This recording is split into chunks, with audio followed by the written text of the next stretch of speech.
This is the People Before Politics show, broadcast every Sunday at 6 p.m. Hosts Damon K. Jones and AJ Woodson bring you the news that impacts our community. Join us for unfiltered, unapologetic coverage of the stories that matter most. Black Westchester Magazine presents the People Before Politics show, the news with the black point of view.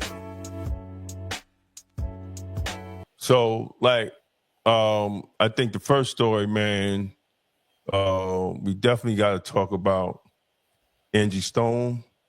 Yes. Well, go ahead, AJ. I'm just gonna kind of read the beginning of it. It's Grammy-nominated R&B singer Angie Stone was killed early Saturday in a car crash. She was 63.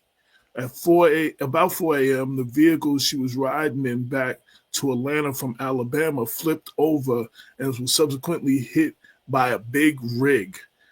Music producer and Stone's longtime manager, Walter Millsap, told Associated Press. The Alabama Highway Patrol said in a news release that a 2021 Mercedes-Benz Sprinter van turned over on the Interstate 65 about 4:25 a.m. Saturday before being hit by a 2021 Freightliner truck driven by a 33-year-old man from Texas. Angie Stone was pronounced dead at the scene, the Highway Patrol said. The crash happened about 5 miles south of Montgomery city limits. So that's what happened.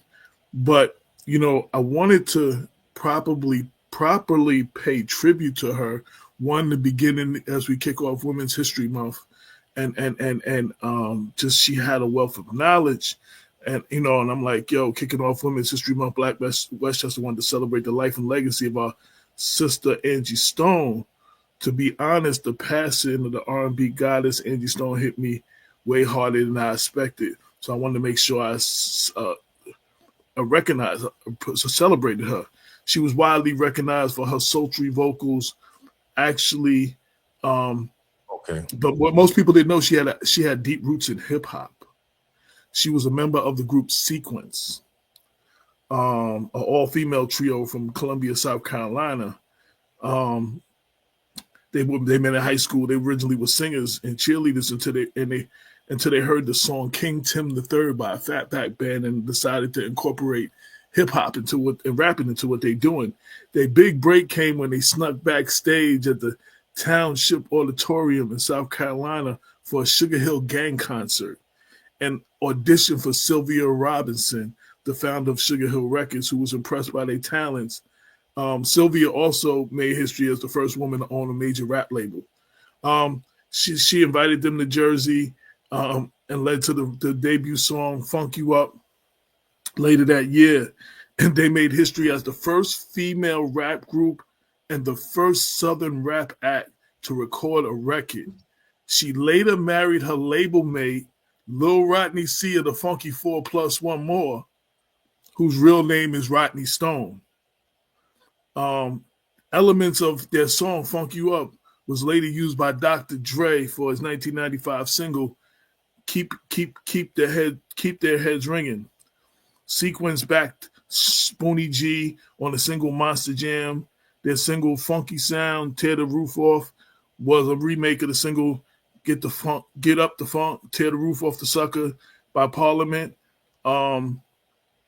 She also did a duet with Yonkers native Styles P of the Lox on his Gangster and the Gentleman album on a song called Black Magic, which is got to be one of my favorite rap R&B collabos. Then she went on to be in an R&B group. Then she got her deal and she went solo. And her first major single was No More Rain in This Cloud. I interviewed Angie for one of the many magazines I was writing for at the time when she was, doing her press for her debut album, doing her first press. And she told me that expression, no more rain in this cloud, is something her father used to say when she used to come to him for money. And she'd come back to him for some money. He's like, baby, sorry, there ain't no more rain in this cloud. Right? She said that's where the expression comes from. So I was like, yo, that's dope. Like, I always remember that. But I don't remember seeing that too many places. I don't know if I'm one of the few people she told, but or nobody else decided to write about it. But yo, she went on to do a whole bunch of stuff. But yo, she's hip hop history. And lastly, I just want to say, she's remembered for a lot of songs, but one of my favorite joints on her second album, Mahogany Soul, where she expressed how she feel about black brothers. Black brother, I love you. I'll never hurt you. I want to know you. I'm here for you. True forever. It was just a black woman's love song to her black brothers. Very good song. One of my favorite joints.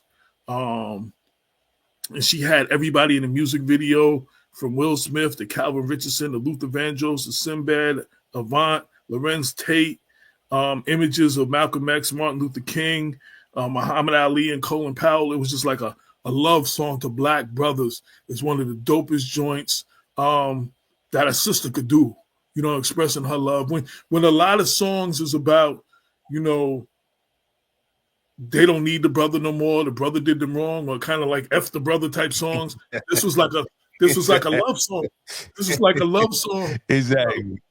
A love song to brothers. And yo, to me, that just was dope. You know what I'm saying? So I wanted to highlight that.